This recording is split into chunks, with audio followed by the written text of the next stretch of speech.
Dans l'effervescence matinale de l'aéroport Charles de Gaulle Éloi Moreau, un jeune homme de 17 ans, au regard perçant et à la démarche assurée, serrait dans sa main un billet d'avion qui allait changer sa vie. C'était pas un billet ordinaire.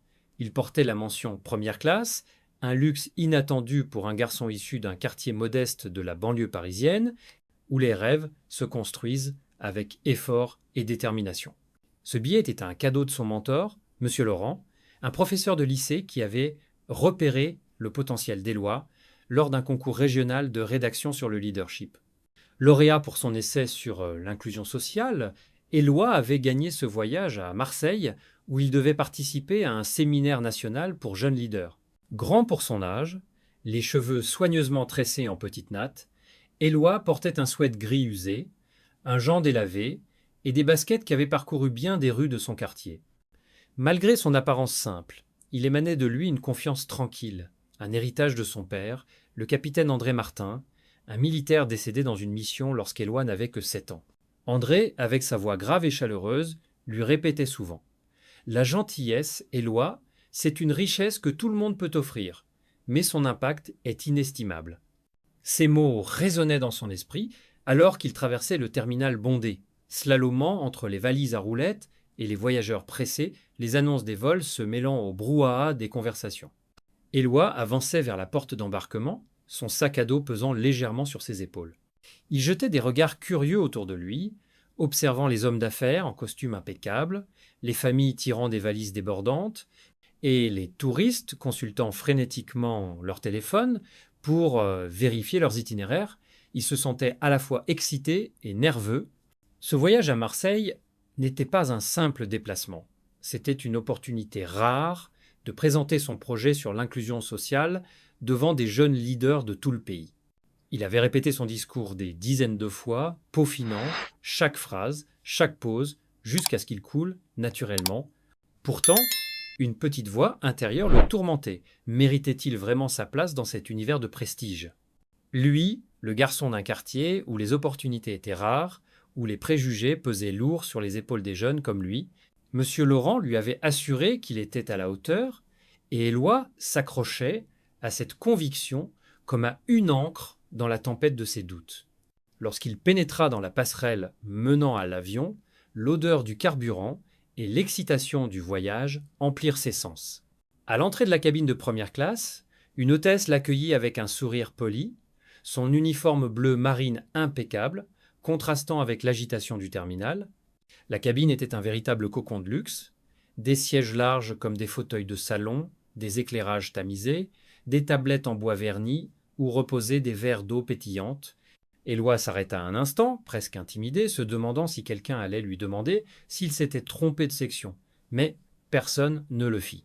Il trouva son siège, 3A, près du hublot, et s'y installa avec précaution, comme s'il craignait de déranger l'ordre parfait de cet espace raffiné. Le siège était incroyablement confortable, un contraste saisissant avec les vols économiques qu'il avait pris avec sa mère, Madame Véronique, pour rendre visite à des cousins à Bordeaux. Il glissa son sac sous le siège, essayant de calmer les papillons dans son estomac. Autour de lui, les autres passagers s'installaient avec aisance. Un homme en costume rayé, M. Dupont, tapait frénétiquement sur son ordinateur portable, lançant à peine un regard à Éloi. Une femme élégante, de l'autre côté de l'allée, ajustait un coussin de nuque en soie brodée. Un couple murmurait en consultant une brochure sur les vignobles provençaux. Tout semblait si différent, si sophistiqué, et Éloi se sentait comme un étranger dans cet univers feutré. Son attention fut soudain attirée par une silhouette frêle avançant lentement dans l'allée centrale. C'était une dame âgée, Madame Claire Dubois, qui scrutait les numéros des sièges avec une expression confuse, ses lunettes glissant sans cesse sur son nez. Elle s'appuyait sur une canne fine, ses cheveux blancs impeccablement coiffés en un chignon serré, et son visage portait les rides d'une vie bien remplie. Quelque chose en elle rappela à Éloi sa grand-mère, Mamie Louise, qui arrivait toujours avec un sac rempli de bonbons à la menthe et des histoires du vieux Paris. Madame Claire tenta de soulever une petite valise dans le compartiment à bagages, mais ses bras tremblaient sous l'effort et la valise vacilla dangereusement. Sans réfléchir, Éloi se leva d'un bond, lui offrant un sourire chaleureux. « Permettez-moi, madame, dit-il doucement, prenant la valise pour la ranger soigneusement dans le compartiment.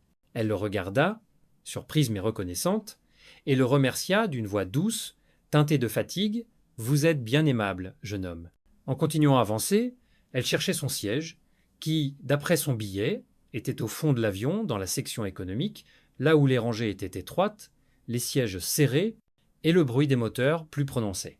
Éloi observa ses pas lents, sa canne tapant légèrement le sol, et une vague d'empathie l'envahit. Ce n'était pas de la pitié, mais une conviction profonde qu'elle méritait mieux qu'un siège inconfortable, coincé entre des voyageurs pressés ou bruyants. Il entendit presque la voix de son père dans sa tête, l'exhortant à agir avec cœur. Prenant une grande inspiration, il toucha doucement l'épaule de Madame Claire. « Madame, accepteriez-vous de prendre ma place en première classe ?» proposa-t-il, son ton aussi sincère que déterminé. Les yeux de la vieille dame s'écarquillèrent, et elle secoua la tête, refusant poliment. « Oh non, jeune homme, c'est trop généreux. Je ne peux pas accepter. » Elle le regardait comme s'il venait de lui offrir un trésor inestimable. Mais Éloi insista, expliquant qu'il était jeune, en bonne santé, et que son confort à elle comptait plus. « Ce n'est qu'un siège, » dit-il avec un sourire, « mais ça pourrait rendre votre voyage plus agréable. Vous semblez en avoir besoin. » Monsieur Dupont, l'homme en costume à côté, leva un sourcil, visiblement agacé par cette interruption. « Vous savez, jeune homme, on paie pour ses sièges, » marmonna-t-il, sans lever les yeux de son écran. Éloi l'ignora, gardant son attention sur Madame Claire. Elle chercha dans ses yeux un signe de moquerie ou de condescendance, mais n'en trouva aucun. La sincérité d'Éloi brillait comme une flamme douce, une lueur qui semblait réchauffer l'air autour d'eux. Finalement, elle céda, des larmes perlant au coin de ses yeux. « Vous êtes un ange !» murmura-t-elle, la voix tremblante. Ils échangèrent leurs cartes d'embarquement, et Éloi l'accompagna jusqu'au siège 3A, s'assurant qu'elle s'installait confortablement. Elle s'assit avec un soupir de soulagement, posant sa canne contre l'accoudoir, et inclina la tête en signe de gratitude. « Que Dieu vous bénisse, dit-elle, ces mots empreints d'une émotion profonde. Éloi, lui, se dirigea vers le fond de l'avion, vers le siège 26B, au cœur de la section économique. L'espace était étroit, l'air chargé de l'odeur du café instantané et des conversations animées. Il se glissa dans sa rangée, prenant soin de ne pas bousculer la jeune fille à côté de lui, Sophie, une adolescente aux écouteurs colorés qui feuilletait un magazine sur la mode parisienne. Elle lui adressa un sourire timide lorsqu'il s'assit, et il lui rendit un hochement de tête amical. Les compartiments à bagages se remplissaient rapidement, les passagers se plaignant du manque de place, certains haussant le ton pour réclamer un espace pour leur sac. Éloi coinça son sac à dos sous le siège, essayant de se détendre malgré l'agitation. Pourtant, une chaleur douce l'enveloppait, une paix intérieure née de la certitude qu'il avait fait ce qui était juste. Les hôtesses fermèrent les compartiments, firent leur démonstration de sécurité, et bientôt, l'avion s'élança sur la piste, le grondement des moteurs emplissant la cabine. Éloi boucla sa ceinture, regarda par le hublot, les bâtiments parisiens s'éloignaient, les routes sinueuses devenant des rubans minuscules en contrebas. Il se perdit dans ses pensées, repensant à son père, à la douleur de sa perte, à la manière dont sa mère, Madame Véronique, avait porté la famille seule après la tragédie. André avait été un homme de devoir, un militaire respecté, mais aussi un père aimant qui racontait des histoires de héros et de courage à son fils avant de dormir. Éloi se demandait ce qu'il penserait de ce geste, de ce voyage, de ce séminaire où il allait côtoyer des jeunes issus de milieux souvent plus aisés. 5 minutes après le décollage, alors qu'il contemplait les nuages cotonneux à travers le hublot, une hôtesse, Paul, un homme aux manières discrètes et au sourire bienveillant, s'approcha de lui. « De la part de la dame en première classe, » murmura-t-il, lui tendant un morceau de papier plié. Éloi le remercia, intrigué, et déplia le papier avec précaution. L'écriture était soignée, cursive, presque solennelle. Les mots qu'il lut le firent cligner des yeux, incrédule. « Jeune homme, je crois que nous nous sommes déjà rencontrés, bien que vous ne vous en souveniez pas. Après l'atterrissage, s'il vous plaît, permettez-moi de vous parler. Que Dieu vous bénisse pour votre gentillesse. » Son cœur s'accéléra. Comment pouvait-il avoir rencontré cette femme auparavant? Il était certain de ne l'avoir jamais vue avant ce moment où elle luttait avec sa valise. Il fouilla sa mémoire, essayant de se rappeler une femme âgée aux cheveux blancs et aux yeux doux, mais rien ne lui vint. Il relut la note, chaque mot chargé de mystère. Était-elle confuse? Pourtant, quelque chose dans son regard, lorsqu'ils avaient échangé leur siège, suggérait une conviction profonde. Pas une erreur. Éloi pressa le papier contre sa poitrine, sentant une étrange chaleur l'envahir. Une foule de questions tourbillonnait dans son esprit. Qui était cette Madame Claire? Pourquoi pensait-elle qu'ils s'étaient rencontrés? Que voulait-elle lui dire de si important? Il essaya de se distraire en écoutant de la musique sur son vieux baladeur, en feuilletant le magazine de bord, mais son esprit revenait sans cesse à la note. À côté de lui, Sophie, la jeune fille aux écouteurs, remarqua son air préoccupé. « Tout va bien ?» demanda-t-elle, retirant un écouteur. Éloi hésita, puis, poussé par une impulsion, lui raconta brièvement ce qui venait de se passer, le siège, la vieille dame, la note mystérieuse. Sophie écarquilla les yeux, fascinée. « C'est comme dans un roman !» s'exclama-t-elle. Elle lui confia qu'une fois, à l'école, une camarade l'avait défendue contre des moqueries sur son accent du Sud, un geste qui l'avait marqué à vie. « Les petites choses, ça peut tout changer !» ajouta-t-elle, pensive. Éloi hocha la tête, touché par sa sincérité. Leur conversation, bien que brève, lui rappela que la gentillesse pouvait tisser des liens même entre étrangers. Sophie lui demanda s'il allait au séminaire à Marseille, et il acquiesça, partageant son excitation mêlée d'appréhension. Elle lui souhaita bonne chance, ajoutant qu'elle était là pour un stage artistique, espérant exposer ses dessins dans une galerie locale. Le vol se poursuivit, ponctué par les annonces des hôtesses et les bruits de la cabine économique. Un bébé pleurait à quelques rangées, un homme ronflait bruyamment. 2 adolescents partageaient une tablette pour regarder un film. Éloi observait tout cela, se sentant à la fois détaché et connecté à cette mosaïque humaine. Il repensait à son père, à la douleur de sa perte, à la manière dont sa mère avait lutté pour lui offrir une vie stable. Il se demandait si son discours sur l'inclusion, inspiré par les défis qu'il avait affrontés en grandissant dans un quartier où les préjugés étaient monnaie courante, serait bien reçu. Puis il pensa à Madame Claire, à sa fragilité et à sa gratitude. Il se demanda pourquoi personne d'autre n'avait proposé de l'aider, pourquoi les autres passagers semblaient si absorbés par leurs propres préoccupations. Ce n'était pas de la méchanceté, pensa-t-il, mais une sorte d'aveuglement face aux petites luttes des autres. Lorsque l'avion entama sa descente vers Marseille, une énergie nouvelle emplit la cabine. Les passagers redressèrent leurs sièges, rangèrent leurs affaires, et l'anticipation de l'atterrissage se fit palpable. Éloi rangea la note dans sa poche, déterminé à trouver Madame Claire dès qu'il sortirait. Sophie lui souhaita bonne chance avec un sourire, et il la remercia, promettant de lui donner des nouvelles s'ils se croisaient à nouveau à Marseille.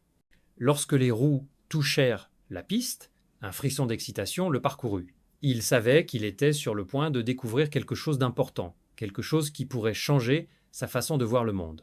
Une fois l'avion immobilisé, les passagers se levèrent en masse, formant une file désordonnée dans l'allée. Éloi resta assis, laissant la foule s'écouler. Il voulait éviter la cohue et surtout repérer Madame Claire. Lorsqu'il put enfin se lever, il attrapa son sac et avança lentement, scrutant la foule. Il l'aperçut près de la passerelle, appuyé contre un mur, sa canne dans une main, sa valise dans l'autre. Elle semblait l'attendre, un sourire patient sur le visage.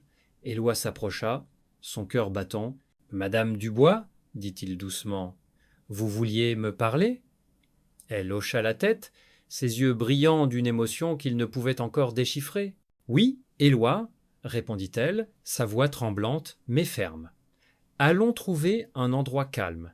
J'ai quelque chose d'important à vous dire. » Ils se dirigèrent ensemble vers le terminal, Éloi portant la valise de Madame Claire pour l'aider. Les gens passaient à côté d'eux, pressés, absorbés par leur propre destination, mais pour Éloi, le monde semblait s'être réduit à cette femme frêle et au mystère qu'elle portait. Ils trouvèrent un coin tranquille, près d'une grande vitre, donnant sur les pistes. Madame Claire s'assit avec un soupir, ajustant ses lunettes. Elle le regarda longuement, comme si elle cherchait ses mots, puis elle commença « Éloi, je vous ai reconnu à l'instant où je vous ai vu. Pas votre visage, mais vos yeux, ils sont ceux de votre père, André Martin. » Éloi sentit son souffle se couper. Son père? Comment cette femme pouvait-elle connaître son père? Il n'avait que de vagues souvenirs d'André. Des éclats de rire, des promenades dans le parc, des histoires avant de dormir. Madame Claire continua, expliquant qu'elle avait été infirmière dans un hôpital militaire, le même où André avait été soigné avant sa mort. « J'étais là, murmura-t-elle, la nuit où il nous a quittés. Il parlait de vous, Éloi. Il répétait votre nom. » Éloi sentit une boule se former dans sa gorge. Il n'avait jamais su ce qui s'était passé dans les derniers instants de son père. Sa mère, Madame Véronique, n'en parlait presque jamais, la douleur étant trop vive. Madame Claire poursuivit, ses mots lents et empreints de tristesse. « Votre père m'a demandé de vous transmettre quelque chose si je vous retrouvais un jour. J'ai une lettre pour vous, une lettre qu'il a dictée. » Elle fouilla dans son sac à main, en sortit une enveloppe jaunie par le temps et la tendit à Éloi. Ses mains tremblaient légèrement lorsqu'il la prit. Il ne l'ouvrit pas tout de suite, trop submergé par l'émotion. « Merci, murmura-t-il la voix brisée. Madame Claire posa une main douce sur son bras. « Vous êtes un jeune homme remarquable, Éloi. Ce que vous avez fait pour moi aujourd'hui, c'est exactement ce que votre père aurait fait. » Ils restèrent là un moment, dans le silence du terminal, tandis que le monde continuait de s'agiter autour d'eux. Éloi serrait l'enveloppe, sentant le poids de son contenu, non pas en papier, mais en souvenirs, en amour, en promesses non tenues. Il savait que cette rencontre n'était que le début d'un voyage, un voyage qui allait au-delà de ce vol, au-delà de ce séminaire. Il remercia Madame Claire, promettant de la contacter après le séminaire, et l'aida à rejoindre sa nièce, qui devait venir la chercher. Lorsqu'ils se séparèrent, Éloi sentit une étrange certitude. Ce moment, ce geste de bonté, avait ouvert une porte qu'il n'aurait jamais imaginée. Il marcha vers la sortie, l'enveloppe dans sa poche, prêt à affronter ce que le destin lui réservait, guidé par la voix de son père et la flamme de la gentillesse qu'il venait d'allumer. Éloi Moreau quitta le coin tranquille du terminal de l'aéroport de Marseille-Provence, l'enveloppe jaunie que Madame Claire Dubois lui avait remise serrée dans sa main comme un talisman.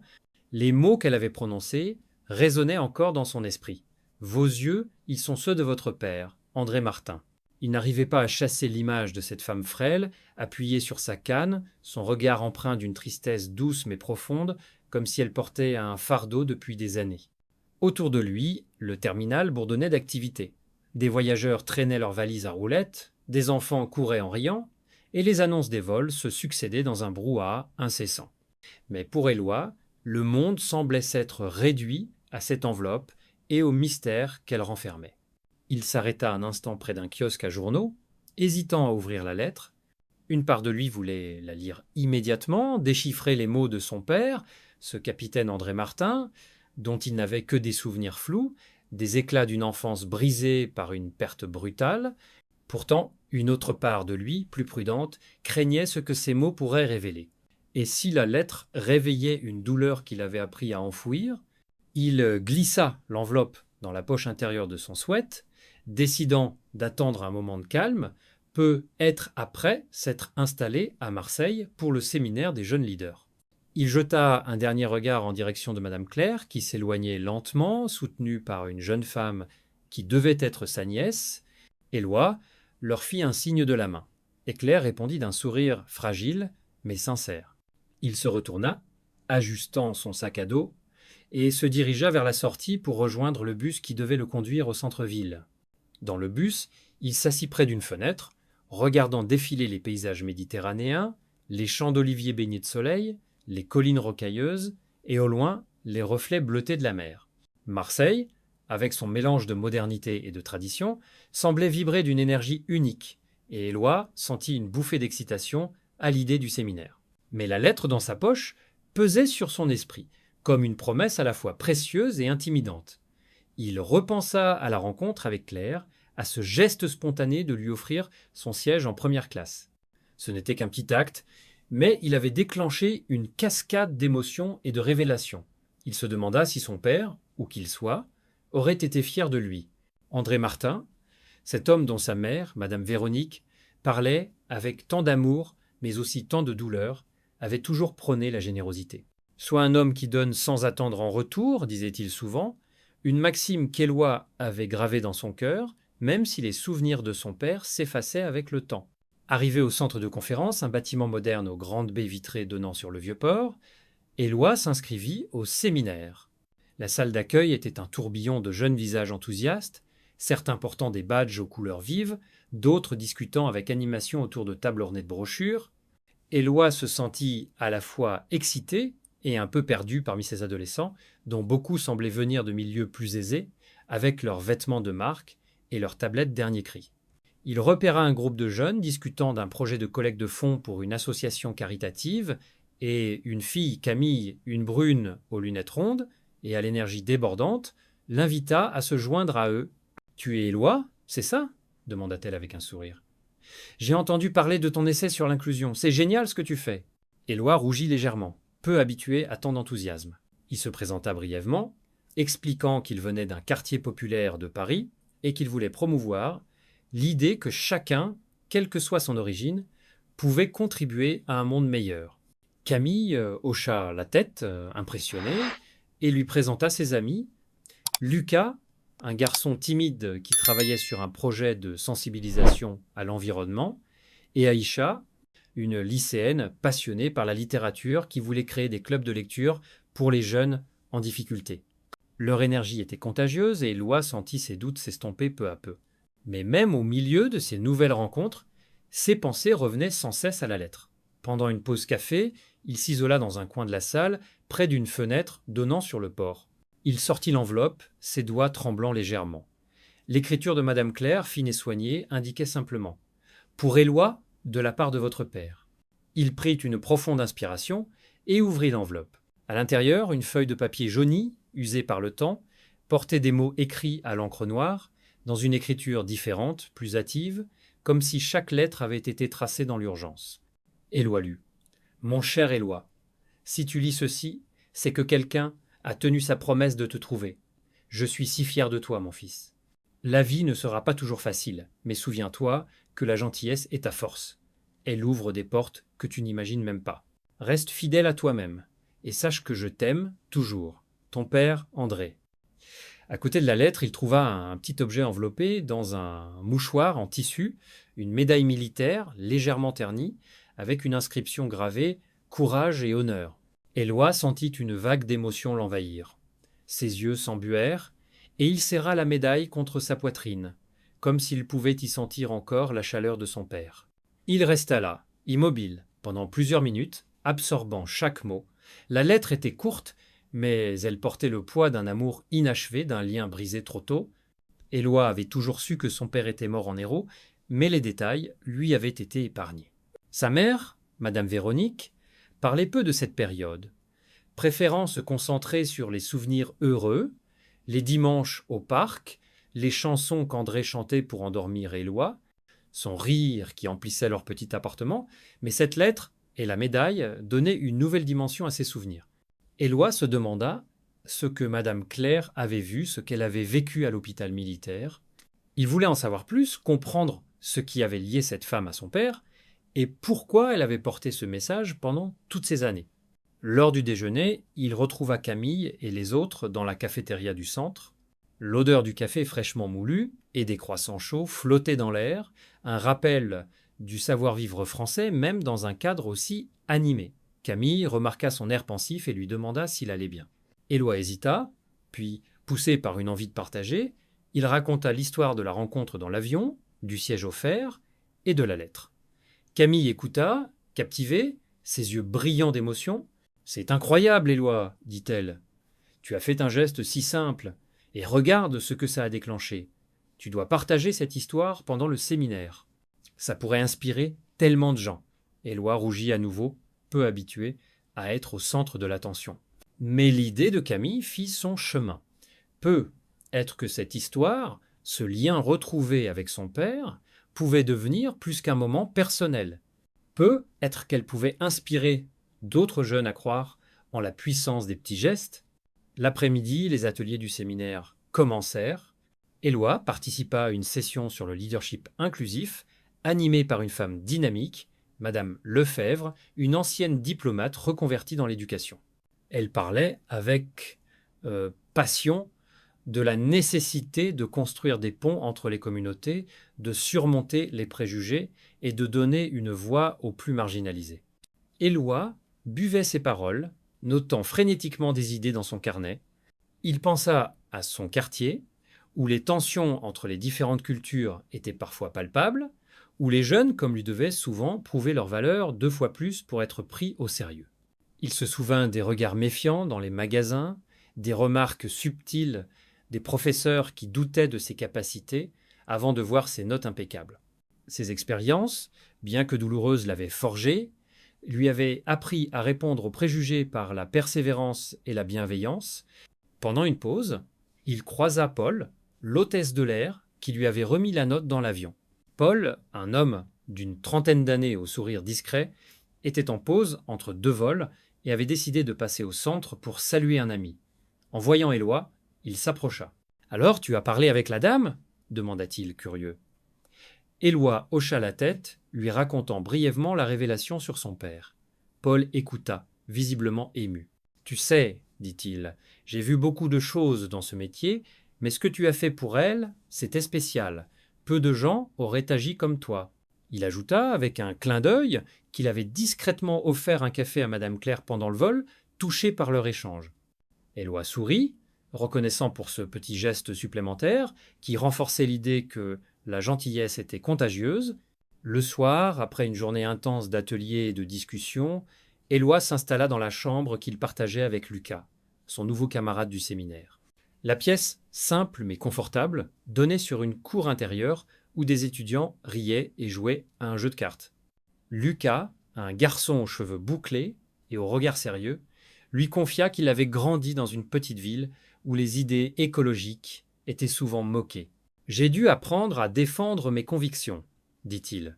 Éloi partagea à son tour son histoire, non pas celle de la lettre, il la gardait encore pour lui, mais celle de son quartier, des défis d'être un jeune homme noir dans une société où les stéréotypes pesaient lourd. Lucas hocha la tête, comprenant sans juger. Leur conversation s'étira tard dans la nuit, passant des rêves d'avenir aux petites victoires du quotidien. Éloi se sentit moins seul, comme si ce séminaire et cette rencontre avec Claire tissaient un réseau de connexions inattendues. Le lendemain, lors d'un atelier sur la prise de parole en public, Éloi décida de suivre le conseil de Camille. Encouragé par Madame Lefebvre, il monta sur l'estrade et raconta son histoire. Le siège en première classe, le geste pour Madame Claire, la note mystérieuse et la lettre de son père. La salle, remplie d'une 50aine de jeunes, devint silencieuse. Certains prenaient des notes, d'autres essuyaient discrètement une larme. Quand il mentionna les mots de son père, « La gentillesse est ta force », un murmure d'approbation parcourut l'assemblée. Madame Lefebvre, visiblement émue, le félicita pour sa vulnérabilité et son authenticité. « C'est ça le vrai leadership, dit-elle. Savoir transformer un moment personnel en une leçon universelle. » À la fin de l'atelier, plusieurs participants s'approchèrent pour lui serrer la main. Aïcha, la passionnée de littérature, lui dit « Ton histoire, c'est comme un roman de Victor Hugo. Il y a du cœur, du courage et une quête. » Éloi rit, gêné mais flatté. Cette nuit-là, seul dans sa chambre, Éloi relut la lettre de son père. Il caressa la médaille, imaginant André dans son uniforme, son sourire fier, ses mains fortes qui le soulevaient enfant pour le faire tournoyer dans les airs. Il pensa à Madame Claire, à son courage de porter ce message pendant toutes ces années. Une idée germa dans son esprit. Et s'il créait quelque chose de plus grand, un mouvement pour encourager les jeunes à pratiquer la gentillesse au quotidien. Pas des gestes spectaculaires, mais des actes simples, comme offrir un siège, aider un voisin, écouter un ami en détresse. Il griffonna des notes dans son carnet, imaginant une alliance de la générosité, un réseau d'étudiants qui partageraient des histoires de bonté pour inspirer leur communauté.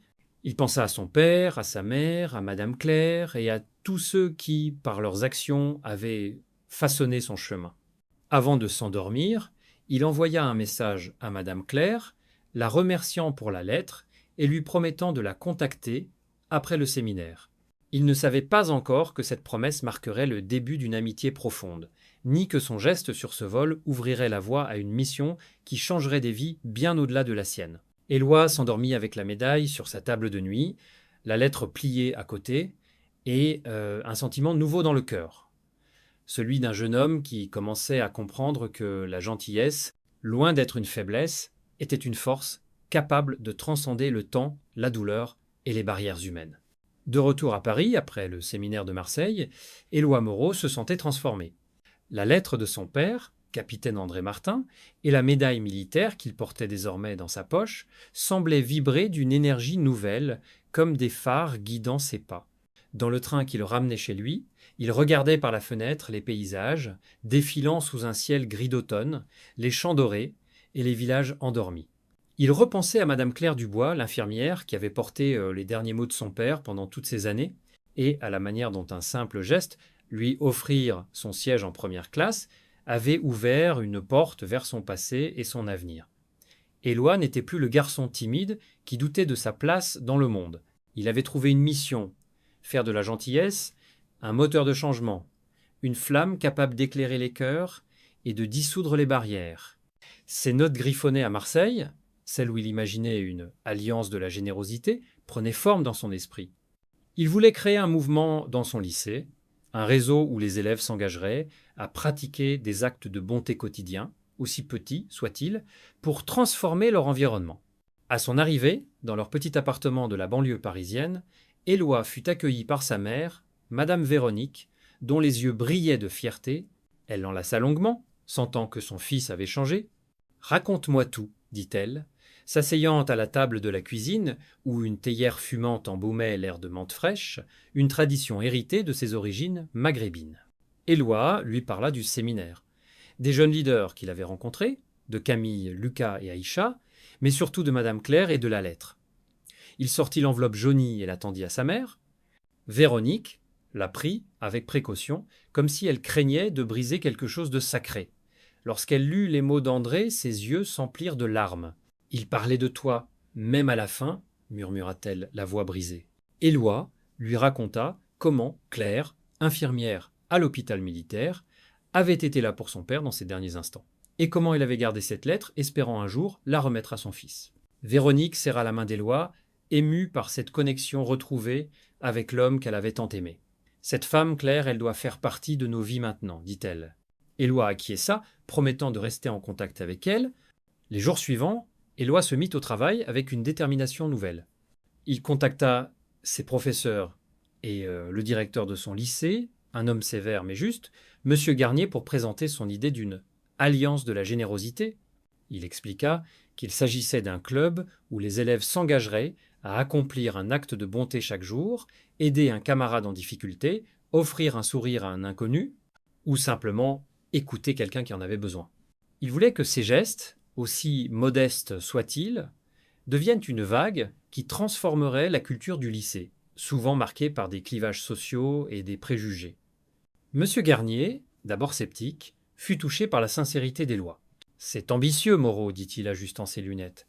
Mais si tu peux mobiliser les élèves, je te donne mon feu vert. » Éloi passa des heures à rédiger un plan, aidé par sa mère, qui l'aida à structurer des affiches et des courriels pour promouvoir l'initiative. Véronique, ancienne employée de mairie reconvertie en aide-soignante, apportait une rigueur pratique à l'organisation tout en insufflant à Éloi une confiance inébranlable. Le premier défi fut de convaincre ses camarades. Dans son lycée, un melting pot de cultures et de milieux sociaux, les tensions étaient fréquentes. Certains élèves, comme Julien, un garçon populaire connu pour ses remarques acerbes, raillaient l'idée. Une alliance de gentillesse, sérieux, Éloi, tu crois que ça va changer quoi ? Lança-t-il un jour dans la cour, provoquant des rires chez ses amis. Éloi sentit une pointe de frustration, mais il se rappela les mots de son père « Reste fidèle à toi-même ». Au lieu de répondre par la colère, il invita Julien à une réunion du club, lui disant avec un sourire « Viens voir par toi-même. Si ça ne te plaît pas, au moins tu auras essayé. » Julien haussa les épaules, mais Éloi remarqua une lueur de curiosité dans ses yeux. D'autres élèves, en revanche, furent immédiatement séduits. Sarah, une fille discrète passionnée de photographie, proposa de documenter les actes de bonté pour les partager sur les réseaux sociaux. Amine, un camarade du club d'échecs, offrit de créer un site web pour l'Alliance. Peu à peu, une équipe se forma et Éloi sentit que son rêve prenait vie. L'objectif était d'organiser un jour de la générosité au lycée, un événement où les élèves participeraient à des ateliers sur l'empathie, la résolution de conflits et la diversité culturelle. Éloi voulait aussi inviter des associations locales comme une banque alimentaire et un centre pour jeunes en difficulté pour montrer que la gentillesse pouvait avoir un impact concret. Véronique s'impliqua avec enthousiasme, préparant des pâtisseries pour l'événement, des madeleines dorées et des macarons colorés, un clin d'œil à la tradition française de partager des douceurs lors des rassemblements. Éloi contacta Madame Claire par téléphone pour lui parler de l'initiative. Sa voix, affaiblie par l'âge, était empreinte de joie. « Ton père serait si fier, Éloi, dit-elle. Continue et n'oublie pas. Un seul geste peut allumer 1000 flammes. » Elle promit d'essayer de venir, malgré ses problèmes de santé, et Éloi sentit une bouffée de gratitude pour cette femme qui était devenue une figure presque maternelle. La préparation du jour de la générosité fut intense.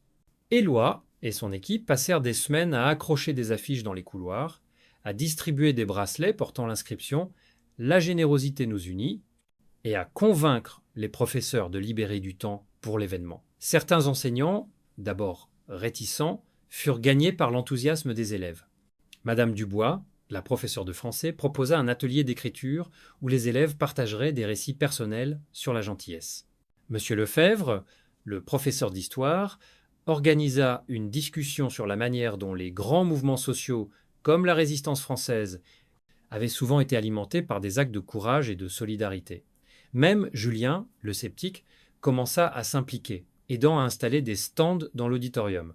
Lorsqu'Éloi lui demanda pourquoi il avait changé d'avis, Julien haussa les épaules et marmonna « J'ai vu ma petite sœur sourire quand quelqu'un l'a aidé à ramasser ses livres l'autre jour. Peu est que t'as pas tort. » Éloi sourit, sentant que même les cœurs les plus durs pouvaient s'adoucir. Le jour de l'événement arriva, et le lycée vibrait d'une énergie nouvelle. Des banderoles colorées ornaient les murs, proclamant des messages comme « Un sourire peut tout changer » et « Ensemble, soyons généreux ». Les élèves arrivaient par vagues, portant leurs bracelets, certains curieux, d'autres excités. Des stands proposaient des activités, un atelier de méditation guidée pour apprendre à écouter, un coin où les élèves pouvaient écrire des mots gentils à leurs camarades, et un espace où la banque alimentaire collectait des dons. Éloi, nerveux, ajustait son badge de président de l'Alliance, sentant le poids de la responsabilité. Sa mère, Véronique, distribuait ses pâtisseries avec un sourire radieux, échangeant des plaisanteries avec les parents venus soutenir l'événement. Mais la surprise la plus émouvante arriva lorsque Éloi aperçut Madame Claire dans l'auditorium. Elle était là, appuyée sur sa canne, accompagnée de sa nièce, Mathilde.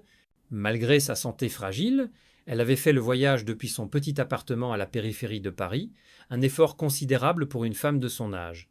Éloi courut vers elle, l'enlaçant doucement. « Vous êtes venue, murmura-t-il ému. Claire sourit, ses yeux brillants de larmes. « Je ne pouvais pas manquer ça, Éloi. C'est ton moment et celui de ton père. » L'auditorium était comble lorsque Éloi monta sur scène pour ouvrir l'événement. Ses jambes tremblaient, mais il vit sa mère lui faire un signe d'encouragement depuis le premier rang, et le regard fier de Madame Claire lui donna du courage. Il prit le micro et commença à parler, sa voix d'abord hésitante, puis de plus en plus assurée. Il raconta l'histoire du vol, du siège offert, de la lettre et de la médaille. Il parla de son père, de son message de gentillesse et de la manière dont un simple geste avait changé sa vie. La générosité, dit-il, ce n'est pas seulement donner quelque chose, c'est reconnaître l'humanité en l'autre, c'est refuser de laisser les préjugés ou l'indifférence nous diviser. Il aborda aussi les défis qu'il avait affrontés, les regards méfiants, les stéréotypes auxquels il faisait face en tant que jeune homme noir, dans un monde qui jugeait souvent trop vite. La salle était silencieuse, suspendue à ses mots. Lorsqu'il lut un extrait de la lettre de son père, « La gentillesse est ta force », un murmure d'émotion parcourut l'assemblée. À la fin, un tonnerre d'applaudissements éclata et Éloi vit des larmes sur les joues de plusieurs spectateurs, y compris celle de Madame Claire. La journée fut un succès éclatant. Les élèves participaient avec enthousiasme aux ateliers, partageant des histoires personnelles qui brisaient les barrières. Sarah exposa ses photos, capturant des moments de joie et de connexion. Amine lança le site web, qui recueillait déjà des témoignages d'actes de bonté dans tout le lycée. Même Julien, désormais converti, anima un stand où il enseignait aux plus jeunes à jouer aux échecs, un sourire inhabituel sur le visage. Mais pour Éloi, le moment le plus fort fut lorsque Madame Claire lui demanda de venir la voir après son discours. Elle lui tendit une petite enveloppe, différente de la première. « Ouvre-la », dit-elle doucement. À l'intérieur, il trouva une photographie en noir et blanc. Son père, en uniforme, debout à côté de Claire dans un couloir d'hôpital. André souriait, une lueur de détermination dans les yeux, tandis que Claire, plus jeune, portait son uniforme d'infirmière avec fierté.